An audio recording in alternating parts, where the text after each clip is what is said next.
I've been around Christianity my whole life. I was raised in the church. I brought my Bible to school with me in high school. I brought my Bible to work with me when I was in my late teens, early 20s. I truly believed in my heart that I knew Jesus. But now, I don't think that was ever the case. That doesn't mean that I was never a true Christian.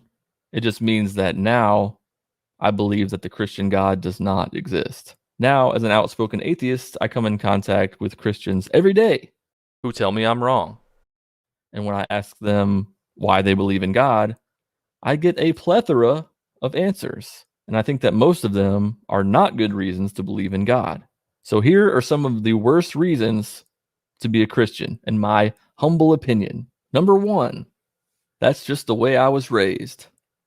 Now, to be fair, this is not a reason that I hear often, but I have heard it before. I've heard people say, well, that's just how I was raised. I believe in God. That's just how I was raised.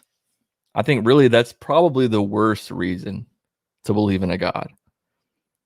You were raised that way, so you're completely trusting the people who raised you to know about the supernatural world, about God's existence.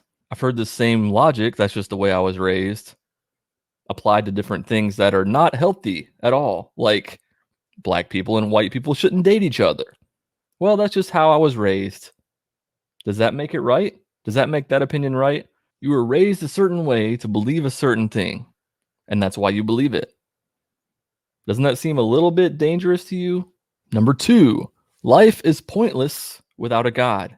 Why would you want to live if there's no point? God gives us a reason to live. We have a higher purpose. You know, we're going to die, we're going to go to heaven after this is all over. This is just temporary. If you're an atheist, then what is the point of your life? Well, let me tell you, I don't think that there is an inherent point to life. There's not this intrinsic meaning of being alive. Life is what we make it. I would argue that the fact that I don't believe in an afterlife makes this actual life that we know that we have, this is the only one that we know that we have. It makes it more meaningful. Bad reason number three to be a Christian is faith. And I know that faith is like the cornerstone of Christianity, but is faith really a good reason to believe in anything? Faith, by definition, is believing in something without evidence. People believe in Bigfoot without evidence. They believe in aliens without evidence. They believe in other gods that you don't believe in without evidence. Do you take them at their word that they're right? Are you okay with them believing that? Because, you know, maybe a lot of Christians are. Yeah, that's fine. They have faith in their gods. They have faith that this is true. So there's no problem with that. But I think that there kind of is a problem with believing in something without evidence. If you want to make it your personal belief, that's fine. But the problems come in when you start telling other people that they should live this way also because of your personal faith. I believe in this, therefore you should also. I know the truth, and you don't. I know what's right, and I'm going to tell you about it. I'm going to tell you what you need to do in order to get salvation. To quote the great Matt Dillahunty, faith is the excuse people give for believing something when they don't have a good reason. I completely agree. And most people do believe in their gods because of faith. Like when it comes down to it, there's not really a good reason besides just faith. That's the cornerstone of why people believe. Number four, the Bible has stood the test of time. Just because the Bible has been around for a long, long time, and because it has survived all the years, and because it is the most produced book and the best-selling book of all time, does that make the words inside of the book true? Could it be that the people in power have used this book to gain even more power and kept reproducing the book and kept reproducing the book? Just because a lot of people believe something, that doesn't mean that it's true. If one day the Quran becomes the most popular book in the world and there are more copies of it than the Bible, will that make the words in that book true? Or will that not apply at that time?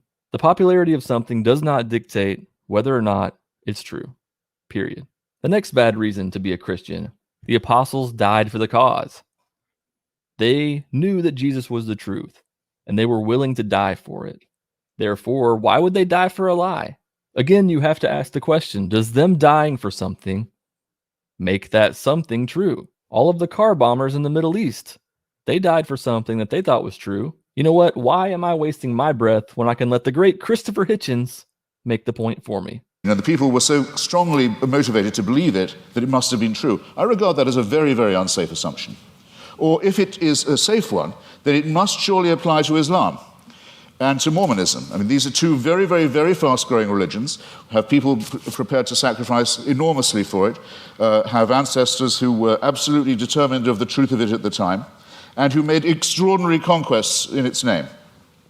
If you're going to grant this for one religion, it seems to me you have to be willing, not just willing, you may indeed be compelled to make this concession for all of them. And the last bad reason to be a Christian, there's no way that all of this happened by accident. Not believing in something just because you don't understand it is called personal incredulity. People are not willing to believe in climate change, in evolution, in the Big Bang, in like the formation of our universe, because they just chalk it up to, well, it couldn't possibly happen.